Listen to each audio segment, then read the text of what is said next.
BRICS countries is a huge thing, and it's finally getting the attention. I know I saw on Tucker Carlson the other night talking about that, and talking about the I think it was just last night they were talking about the end of the U.S. dominance for the dollar. So, Patrick, I know we talked about BRICS a lot, and the death of the dollar. Are we finally getting to that point? Are we really on the tip of it?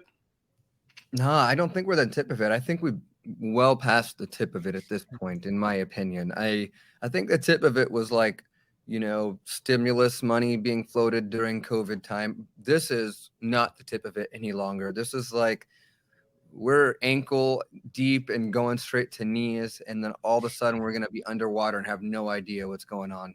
This is not a good situation that we're in right now. We have some ridiculous shift of monetary power happening all throughout the globe, not just in Europe, not just in any of the Asias, not just in Mexico.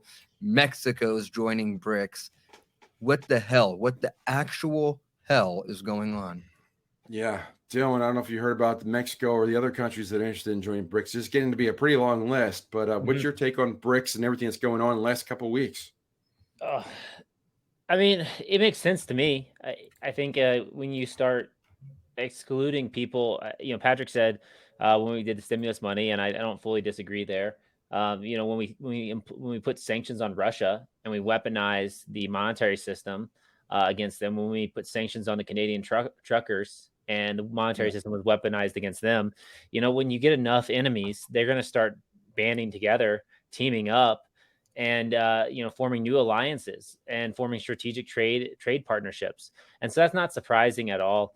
And I definitely think it is a sign of the dollar, but there's some stuff I shared that maybe we're going to get to here in a few minutes about just like the scale of this. Cause I think that's important. When we talk about the death of the dollar,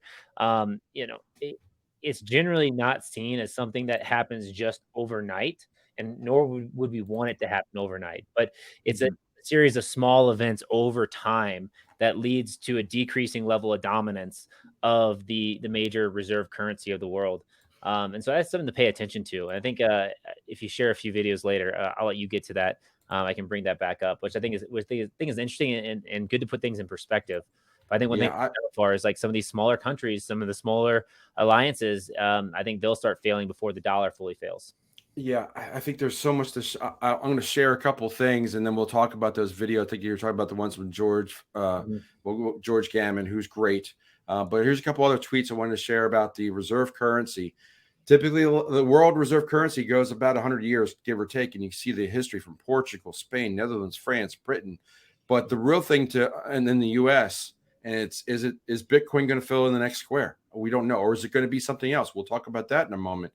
But the thing to really note is that while it's drawn like a nice clean chart, you go from A to B, there's some gray areas where these overlap for years, possibly decades, as there's a rise up and a rise down. Also, here's another one about, you were talking about other countries. Saudi Arabia was probably going to be the more dominant country in BRICS as soon as they officially join.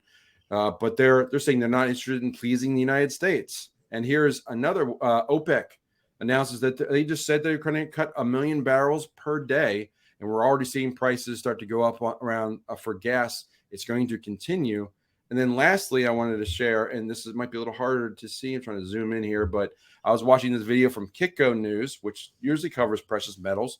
But they were talking about BRICS, and they said BRICS has a meeting in August in Durban. I'm not sure where that is. Patrick, where is that? Do you know where that is?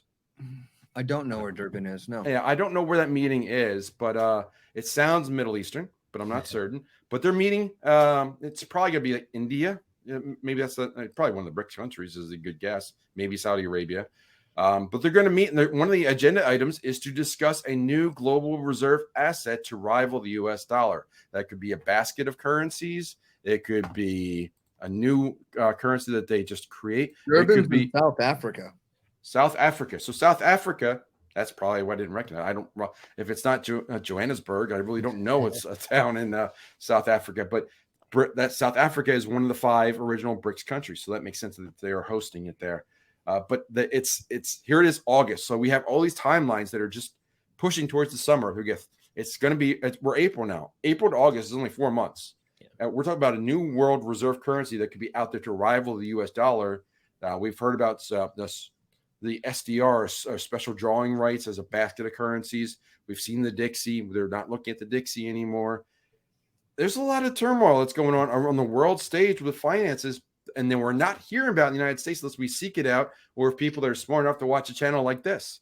Dylan, what's your take on all these different conversations that we could have on the global stage here? There's so much. I think one thing to keep in mind is that, you have to be able to unseat the incumbent. So you can gain all this momentum and you can join your forces, but you still got to displace the leader. And I think that's something that is like a pro in this situation, or something that, or maybe not pro, but something to consider. And we're hearing about the BRICS coming together. It's like they're gaining strength, but they still got to knock over that final domino, which is unseat the US dollar. And so with every action, there's a reaction. Or what is it? An equal and opposite reaction. Mm-hmm. So for every action, there's an equal but opposite reaction. Yeah. And so it's like we're hearing about things all these other countries are doing. And I'm curious to see what you guys think, but also see what type of actions are the United States going to take, right? Man, and if it was me, I'd be like, hey, United States, you know what we should do? We should join BRICS too. We're going to play on your team. We're all going to be one big happy global family. Yeah, that's probably what's going to happen. Well, I was just checking earlier on that G7 image that I shared earlier that Mexico was not on that list. That was a little surprising to me, but I don't even see them. They're in the G20. Let me share that one more time.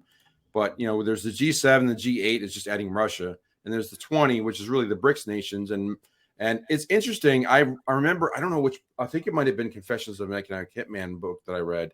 But when the Bank of International Settlements has meetings, there's layers to the meeting. There's like a meeting room and then a smaller meeting room. The smaller meeting rooms for the G7 or the G8 if Russia wants to stop by. And then there's the G20, and everybody else sits outside and waits for these people to come in and out of the rooms to get conversations. They're not even allowed in the main conversation.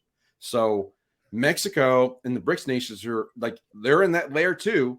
Call it bucket 2 if you want, but they're in that layer 2 of the global financial structure, and they're trying to kick that door down to be in layer 1, or say blow up room 1 and just be they're now layer 1 because layer 1 doesn't exist anymore.